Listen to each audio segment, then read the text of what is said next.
And I really fell into that trap of, if I can do three things at once, I You am can't. girl bossing it. And actually, I'm just depleting myself at a far faster rate and probably not doing any of those tasks particularly well. Exactly. You are much better off to stack. So allocate time to do one thing at a time. So this is the thing. There is a time where in your parental journey when you've got no choice but to multitask. But that's for a finite period of time. This myth that women are better at multitasking, that's very patriarchal. It keeps us doing everything and it keeps us in a cycle where it's normalized. And more importantly, it keeps us knackered. When we're knackered, we're dysregulated, we don't make powerful choices for ourselves. And instead of stating what our needs are, we hint or hope, or we're passive aggressive with our partners instead of stating what our needs are. So Eve Rodsky has got a book called Fair Play. And it's a great book, but it also really frustrated me at the painstaking levels women have to go through to break down to their partners the things they do all day, every day, in order for their partners to recognize there's not a fairy that comes in and loads and unloads the dishwasher, sorts out whose birthday's when, make sure the presents are bought, make sure everybody know what's going on in the PTA. But when you are operating in that way, where you're like, okay, these are the things I need to do, I can't do these three things at once, you can, from a place of power, say, partner, these are the three things that need to be done today. I've got these two. Can you do this one? Or which of these can you do? Because I can't do all three, something along those lines. So, and multitasking, it really erodes our brain. Because you're using your brain in such an inefficient way.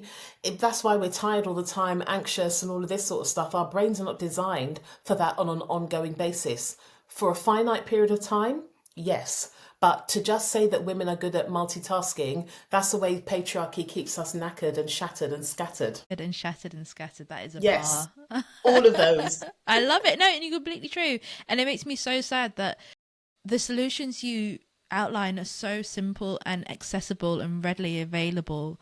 And I know so many mums who could benefit from doing this, but I know some of them, if I told them, they would just be like, what? No, I need a 2 week holiday. That's what I need. And Yeah. yes, you might also need a 2 week holiday, but there are tools within our reach. And I guess it's really finding a fine balance, because you outline so articulately in your book um how our society is the root cause for so many of these things. And when it's a societal issue, our individual power is stymied. We can't always express ourselves in the way that we need to. And so I don't want to blame mums or blame women for why this is happening, but also I think it's important that we do reclaim some power and say that, okay, there are things we can do to make our lives a bit easier and healthier.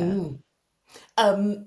On social media once, I saw a post and it said, "It's not your fault, but now it's your problem."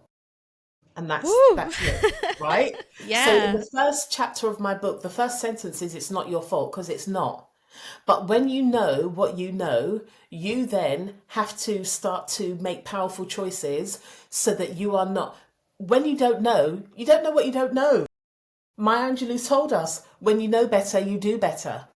So when we know that the systems and structures we live in are designed to keep women exhausted, to oppress groups and marginalize them, we then have to say, oh, right, okay, I can see how I was conditioned to believe that this is the way I need to operate.